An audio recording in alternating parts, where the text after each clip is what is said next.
চাঁপাইনবাবগঞ্জের চরবাগডাঙ্গায় বিয়ের প্রতিশ্রুতি দিয়ে ধর্ষণের অভিযোগে বিয়ের দাবিতে অনশন করেছেন এক সন্তানের জননী এক নারী। এ সময় তিনি বিয়ে না করলে যুবকের বাড়িতেই আত্মহত্যার হুমকি দেন। আমাকে বিয়ে করতে হবে, নাহলে মরতে হবে। আমার জীবন নষ্ট করেছে, আমার জীবনের মূল্য এটাই। বৃহস্পতিবার সকাল থেকে সদর উপজেলার চরবাগডাঙ্গা ইউনিয়নের চানভাষা গ্রামের আব্দুল মতিনের ছেলে মোহাম্মদ তারিককে বিয়ের দাবি নিয়ে অনশনে বসেন ওই নারী।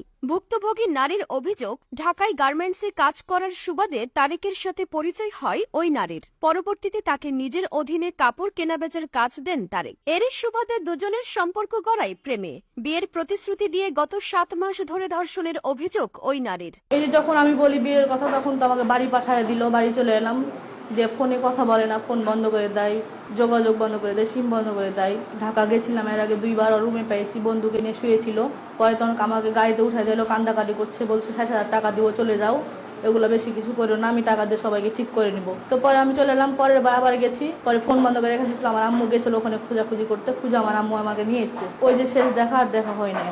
বিয়ের চাপ দিলে যোগাযোগ বন্ধ করে দেয় বৃহস্পতিবার তার বাড়িতে অনশন শুরু করেন তিনি। ওই নারী বলেছেন, গত 7 মাস ধরে একই বাড়িতে আমাকে নিয়ে বসবাস করত তারেক। এ সময় বিয়ের প্রতিশ্রুতি দিলে আমাদের শারীরিক সম্পর্ক তৈরি হয়।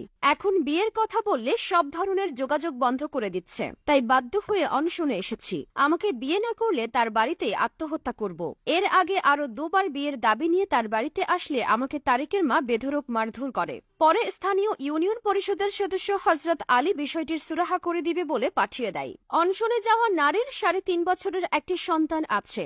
গত 3 বছর আগে পারিবারিকভাবে বনিবনা না হওয়ায় ডিভোর্স হয় তার। 7 মাস আমাকে ধরেন ব্যবহার করেছে। আর আমি বিয়ে করবো, আর না হলে আমি এখানে জীবন দেবো। আসি, ওর মাতন পরে তো মারলো আমাকে, মায়ের ঘরে চলে গেলাম, আবার ডেট দিল 15 দিন পর। পরে তখন ফোন ধরে না, বলছে পারলে তোমরা কিছু করে নাও গা। তো আমি আর আসি নাই, যে আজকে আবার খোঁজ পায় পরে আসছি। এদিকে ওই নারীর সাথে শারীরিক সম্পর্ক থাকার কথা স্বীকার করলেও দুজনের মধ্যে কোনো প্রেম ছিল না বলে দাবি অভিযুক্ত যুবক তারেকের। তার দাবি, কাজের সুবাদেই তারা দুজনেই এক বাসায় থাকতেন।